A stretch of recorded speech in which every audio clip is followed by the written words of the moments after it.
everybody. Welcome back to Making Records with Eric Valentine. That's me. Okay, we're doing it.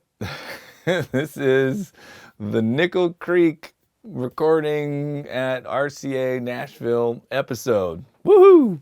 I'm excited about this. It was just such a cool experience working with them again, and this studio is amazing. It was such a incredible treat to record in this place. And so, you know, this video clip that I have, it's 20 minutes of me showing everything in the sound room, how it was set up, and then I go in the control room and go through, you know, the setup in the control room of how everything was set up in there. So, I mean, there's not really that much else for me to say about it. I guess, yeah, I don't. I say it all in the clip. I'm just here to say, here comes the clip. Here comes the clip.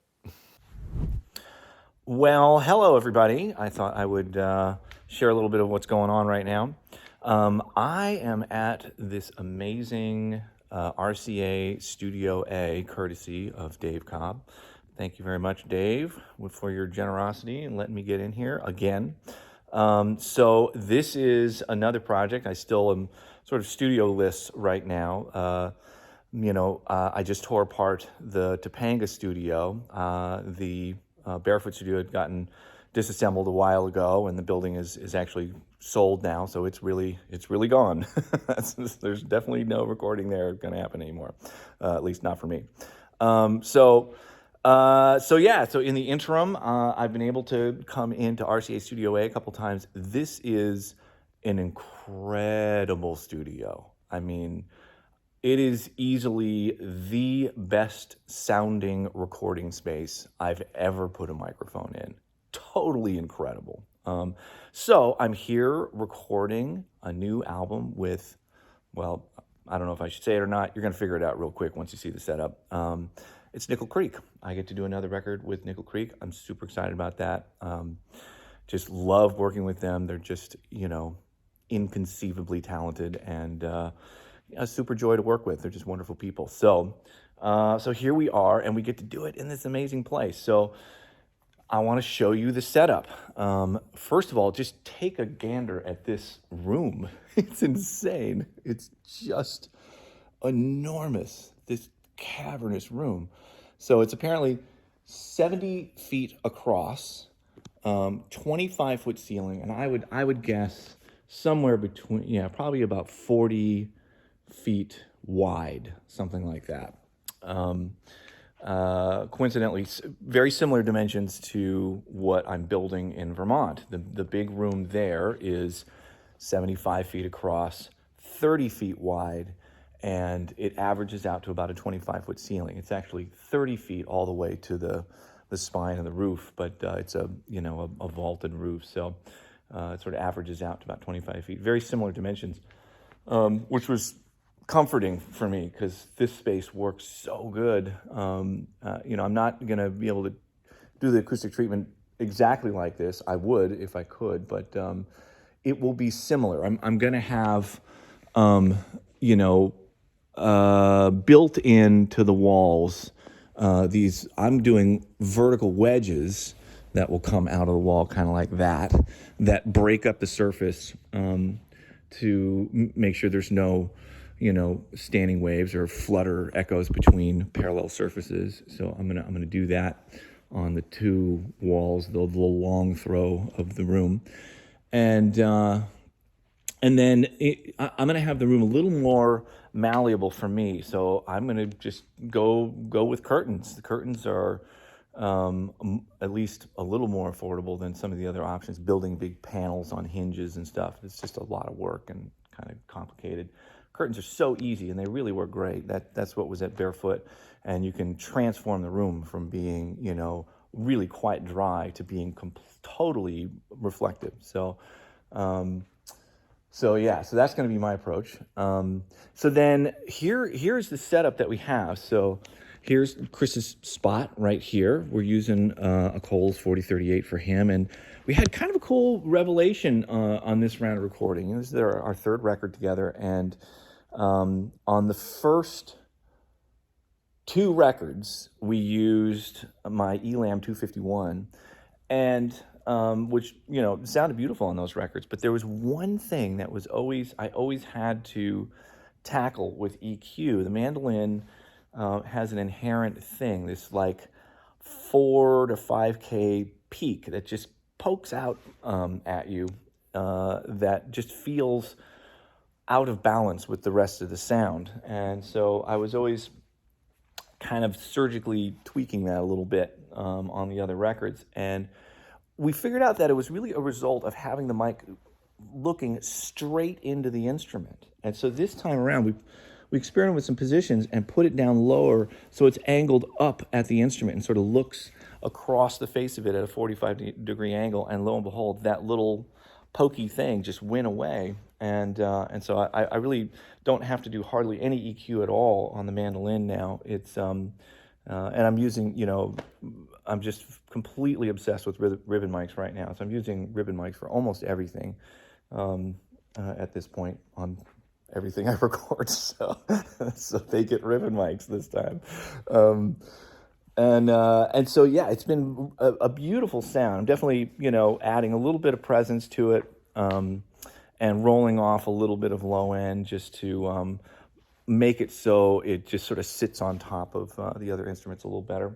But no like surgical stuff, very broad brush stuff, and the sound is just very natural and really effortless to listen to. So that's his spot. We've got a 160 up, it's another one of my favorite ribbon mics. Amazing vocal mic. It ended up being the vocal mic for every vocal sung on Grace's last record. She sang into this 160 the whole time. So we've been doing that. It's been sounding beautiful and really excellent isolation. It really removes a lot of the mandolin. It's challenging on this stuff because the instrument is so close to where you're singing your mouth.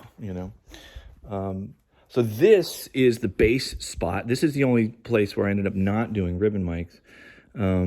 I did try a 44 down here, and it just wasn't getting enough of the subby goodness I was looking for. So this C12A ended up delivering that. And here's just a 47 FET. I always like to put a mic down low and one on of the upper lobes of the bass. This upper mic gets so much cool mid-range attack and also this kind of interesting ambience on the instrument that just puts it in more of a space. The one that's down low seems to be much more of an isolated sound. It really sounds like it's more similar almost to a DI. We are capturing a DI as well. Mike Elizondo is playing bass on this. He's incredible. It's just been so fun to record him and just have him in the room because obviously he's an amazing record producer as well, and just has great musical ideas, and it's just been a real treat to have him here. But yeah, this is his bass. It just sounds beautiful. So then here is Sean's spot, and so we're using, yeah, you guessed it, another ribbon mic. This is a pair of microphones that I bought recently. It was a tax purchase. Yeah, tax purchase. My business manager said, if you wanted to spend some money, it's probably a good time before the end of the year. I said, oh, okay. Really? That's what you're going to tell me that? All right, so I'm buying some microphones. I found these on Reverb. They're insane. They're the story goes, according to the seller, that they were only used one time in the mid-'70s when they were purchased. 77s were made into the 70s, and they stopped towards the end of the 70s. So these are somewhere around that time, mid-'70s. And so there are 77DX, and they really literally look brand new. It's insane. They were used one time. Apparently, the owner was a percussionist and needed microphones to record an orchestral performance. He got the mics, recorded it, and then put them back in the box. And that was it. They were never used again. So when I got them, they came with, here's the original box that they come in, the bag, the cloth bag. This was the shipping box that they came in. insane. And so they're essentially brand new RCA 77s, and they sound incredible. Like, I have another 77 that's been re-ribboned a couple of times, and it sounds good. It doesn't sound like that, not even close. Like, that is just a whole other thing.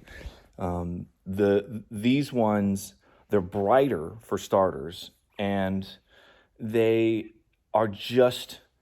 just flatter overall.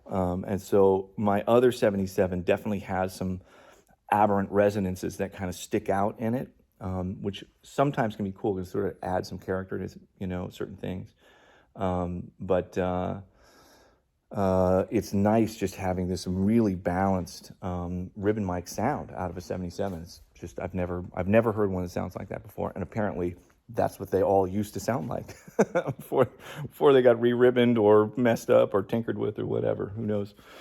Okay, so this is Sarah's world, and we're missing her mic, but she is using the other of my new 77s, and it would normally be sitting up over her, like this. It's probably maybe about 2 or 3 feet up above her shoulder, and I'm kind of coming off to the side again, realizing again that coming straight in at the instrument seems to be generating sounds that have these really aggressive resonances in the sound, and that getting off to the side more seems to soften those resonances and have just a more balanced, tonality for the instruments. So we actually she's had a chair here so she can sit and still see Chris. We couldn't, they only had one gobo that has a little window in it, and so at least you can see one person to be able to sync up with them. But the most recent thing that we tracked, she was singing, and so we had her.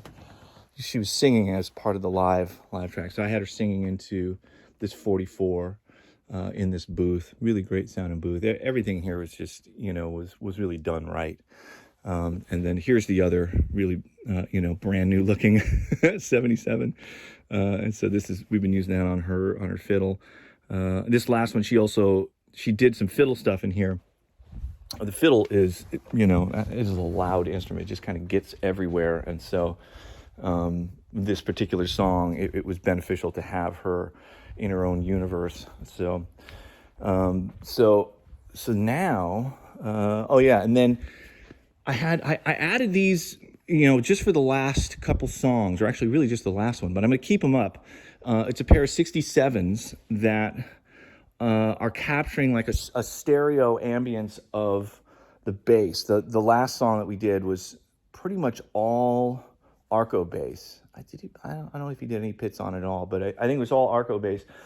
And I like being able to widen out the sound a little bit for Arco stuff. And these mics were really cool for that. And then I have another pair of room mics, a pair of M50s, all the way on the other side of the room here, that are just getting a more diffused, sort of longer, more spacious reverb room sound for the whole thing. And they sound beautiful. A lot of times what I'll do is I'll put like a plate reverb or a chamber or something on those mics. And when, whether it's a plug-in or a real chamber or plate or whatever, when those types of reverbs are being activated by an actual room mic, I find that they sound a lot more natural.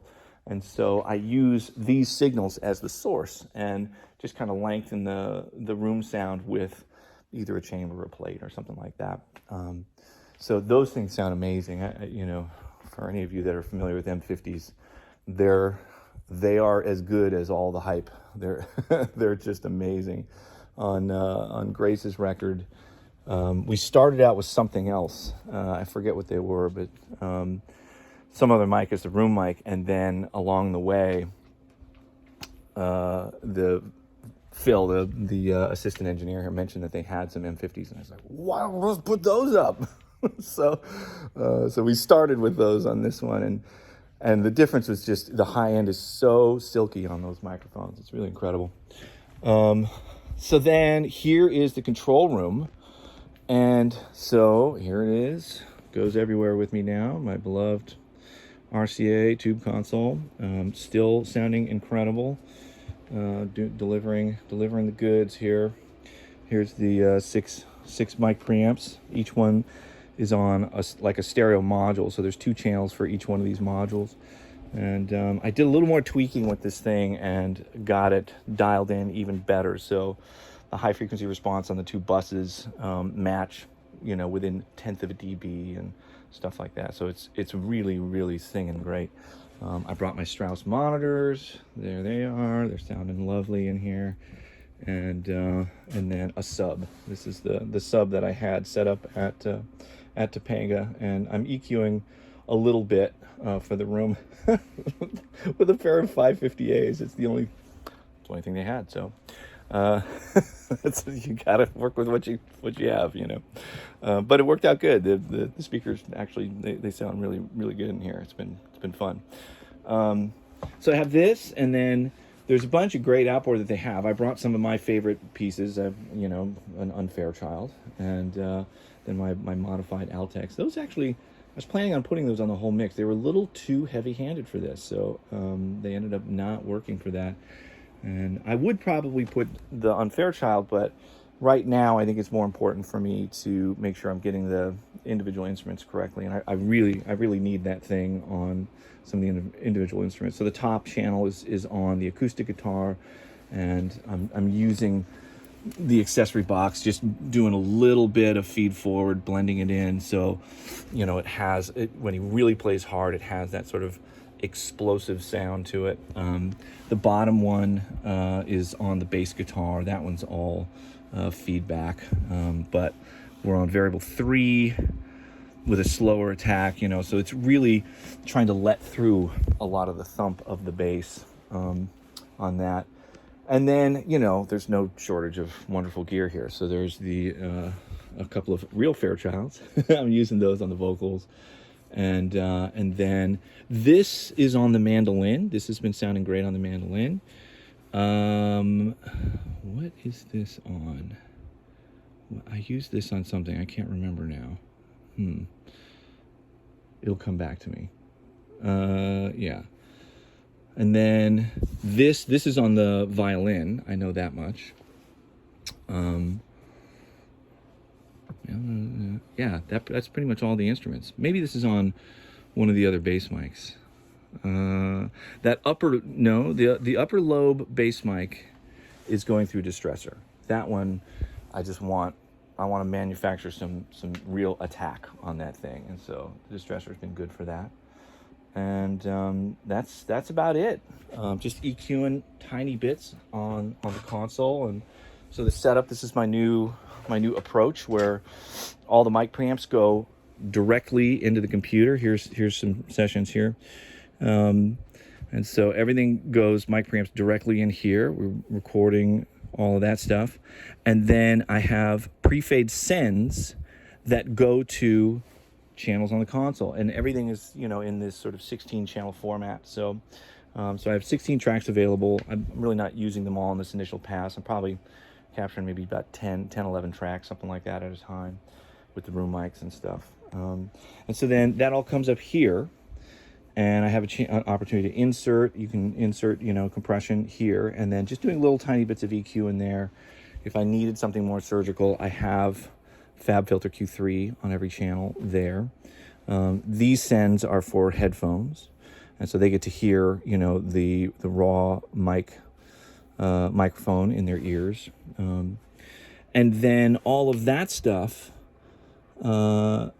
gets sent to the console. The console is bussed to the tape machine, an MCI J16, and so I can sort of manage the levels that are hitting the tape machine with faders here, and so I can get the level going to the tape machine just right, so it's doing that thing where it smooths it out and makes it just sweeter sounding overall. And then the signal from the tape machine comes back here, and so these, in theory, if I actually do everything correctly, should sound like finished things, and so on these tracks, I don't really have anything going on. There's You know, there are FabFilter EQs on here, but they're generally not doing anything.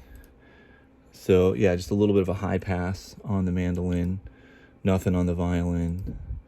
Yeah, so there's really, you know, nothing going on these. And that's what I'm hoping for, is that, you know, on those final tracks, really all I'm doing is just setting levels, pan placement and levels and stuff. You know, on the room mics, I have, this is that thing where there's the little, I'm adding a little bit of chamber to those M50 room mics. I don't know if you can see that. This picture of this chamber, I definitely recognize it because that is the chamber from Barefoot Recording. Kean Reardon was smart enough to get in there and do an impulse response of it, so I get to take it with me. And so yeah, so that's the basic setup. You know, by the time I'm recapturing that tape machine version, and when I'm doing all the takes with the band, I don't run the tape machine at all. It's just sort of cumbersome to do that, and it wastes a lot of hard drive space.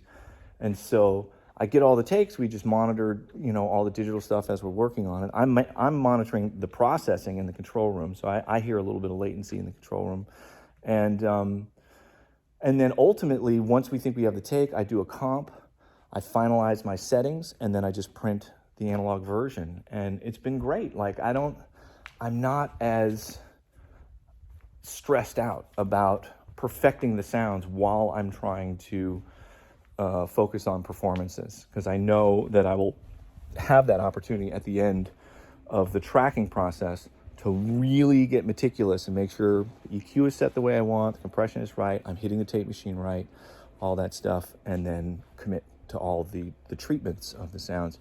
And if I screw it up, I can go back and reprint it later, because I have just the raw mic preamp with no processing, no EQ, no compression, no nothing. So that's the deal. That's how we're doing it, and it's been super fun. We're 8 songs in, and we've got, you know, another 7 to go, and yeah, I guess 6 days to get there. So hopefully we'll make it.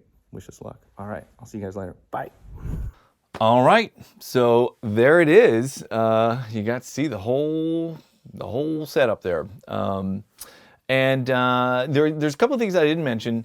One of the things that we tried to do on this is we tried to record the entire record into one Pro Tools session. It may have been a little overly ambitious, but it's a concept record, and so there's lots of segues, like composed musical segues from one song to the next, and the timing and the finesse of those transitions was really important. And so we wanted to always sort of think of this record not as a bunch of individual songs, but a whole, like, musical, you know, journey. And so, you know, we decided early on, let's just record it all into one session. You know, we're basically going to use mostly the same setup for everything, so, you know, it should be doable. And we pretty much did that for the whole thing. And it wasn't until the very end, when I was mixing the whole thing,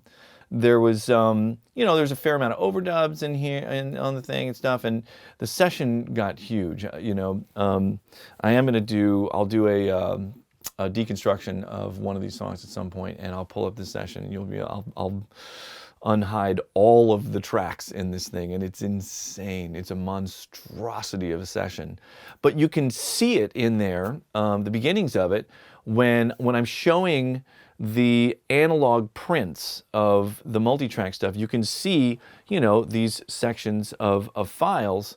Those aren't sections of songs. Each one of those is a different song. So if you look back at that, you'll see each collection of files. You know, there's 16 some files or something.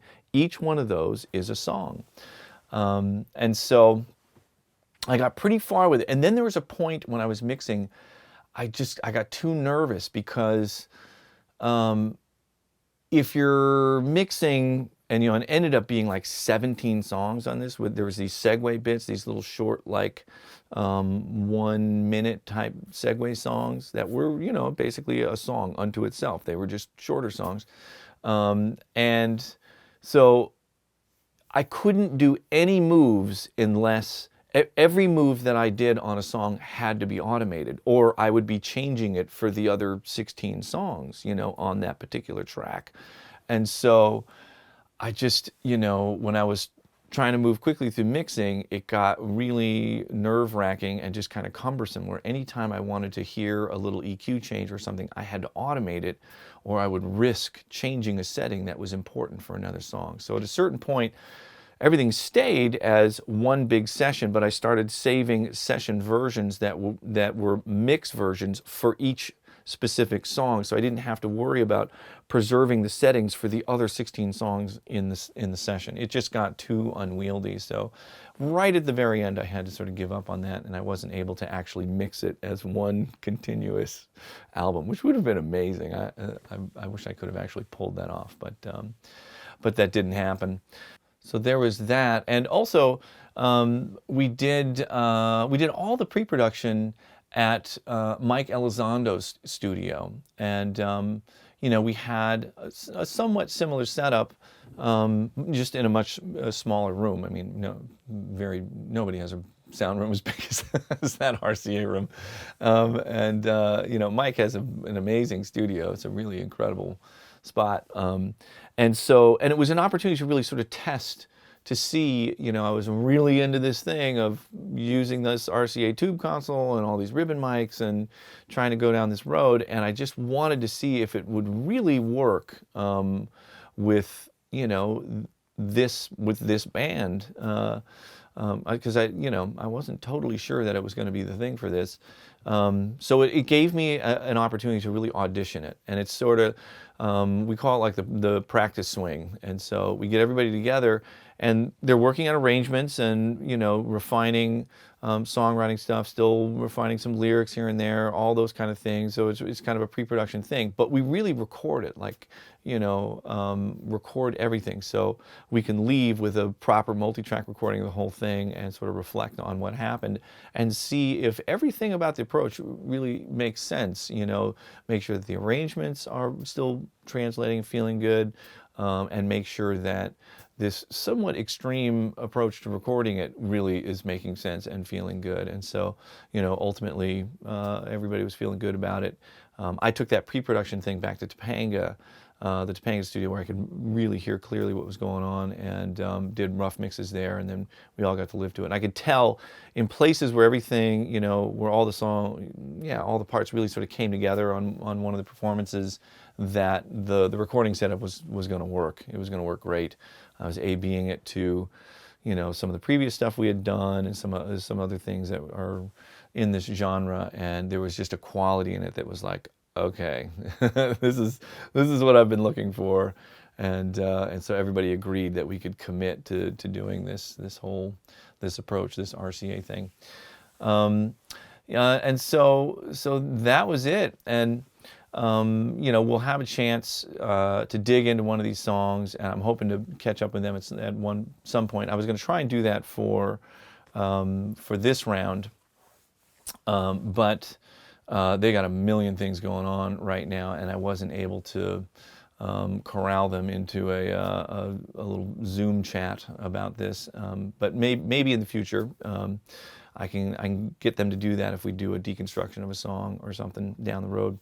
But that was a good little, journey through the beginning of the project, and sometime down the road we'll be able to pull up one of the sessions, and I'll put the mix back together so you can all hear, individual tracks and the difference between the original just, direct digital raw mic preamp signal, and then what happens after you put it through that API console and the tape machine and outboard processing and stuff, captured as sort of a pre-mixed version of it, and then ultimately hear what the RCA console does to the mix and all that stuff. So it'll be fun to go through all that. So we'll do that at some point down the road, and this one is a little bit out of sequence. I was actually calling this episode number 18. And so I had to pull it early to match up with the release of the record, because I think I just put up 15. So this was 18.